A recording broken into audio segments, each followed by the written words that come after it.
L'instant de ma mort. Maurice Blanchot.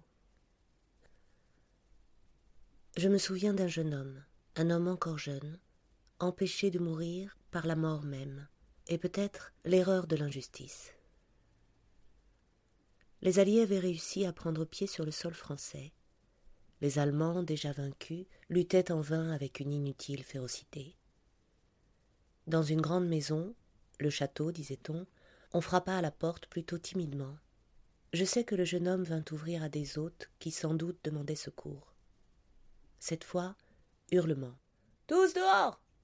Un lieutenant nazi, dans un français honteusement normal, fit sortir d'abord les personnes les plus âgées, puis deux jeunes femmes. « Dehors ! Dehors !» Cette fois il hurlait. Le jeune homme ne cherchait pourtant pas à fuir, mais avançait lentement, d'une manière presque sacerdotale. Le lieutenant le secoua, lui montra des douilles, des balles. Il y avait eu manifestement combat, le sol était un sol guerrier. Le lieutenant s'étrangla dans un langage bizarre, et mettant sous le nez de l'homme déjà moins jeune, on vieillit vite, les douilles, les balles, une grenade, cria distinctement « Voilà à quoi vous êtes parvenus !» Le nazi mit en rang ses hommes pour atteindre selon les règles la cible humaine. Le jeune homme dit « Faites au moins rentrer ma famille », soit la tante, 94 ans, sa mère plus jeune, sa sœur et sa belle-sœur. Un long et lent cortège silencieux, comme si tout était déjà accompli. Je sais, le sais-je, que celui que visaient déjà les Allemands, n'attendant plus que l'ordre final, éprouva alors un sentiment de légèreté extraordinaire, une sorte de béatitude, rien d'heureux cependant, allégresse souveraine, la rencontre de la mort et de la mort. À sa place, je ne chercherai pas à analyser ce sentiment de légèreté. Il était peut-être tout à coup invincible, mort, immortel, peut-être l'extase, plutôt le sentiment de compassion pour l'humanité souffrante, le bonheur de n'être pas immortel ni éternel. Désormais, il fut lié à la mort par une amitié subreptice. À cet instant, brusque retour au monde, éclata le bruit considérable d'une proche bataille. Les camarades du maquis voulaient porter secours à celui qu'ils savaient en danger. Le lieutenant s'éloigna pour se rendre compte. Les Allemands restaient en ordre, prêts à demeurer ainsi dans une immobilité qui arrêtait le temps. Mais voici que l'un d'eux s'approcha et dit d'une voix ferme « Nous, pas Allemands, Russes !»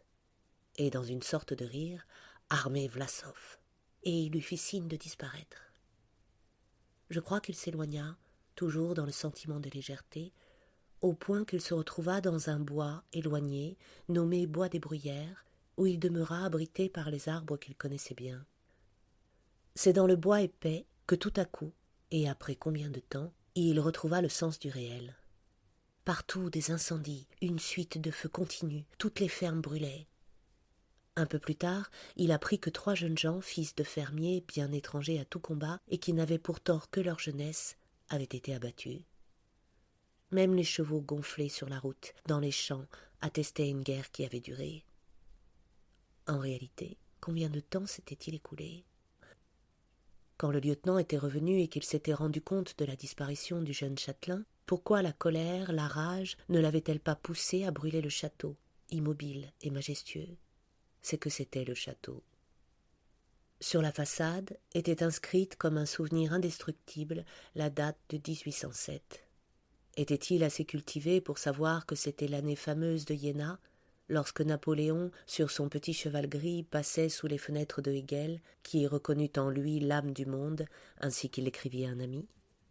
Mensonge et vérité, car comme Hegel l'écrivit à un autre ami, les Français pillèrent et saccagèrent sa demeure. Mais Hegel savait distinguer l'empirique et l'essentiel. En cette année 1944, le lieutenant nazi eut pour le château le respect ou la considération que les fermes ne suscitaient pas. Pourtant, on fouilla partout. On prit quelque argent. Dans une pièce séparée, la chambre haute, le lieutenant trouva des papiers et une sorte d'épais manuscrit qui contenait peut-être des plans de guerre. Enfin, il partit. Tout brûlait, sauf le château. Les seigneurs avaient été épargnés.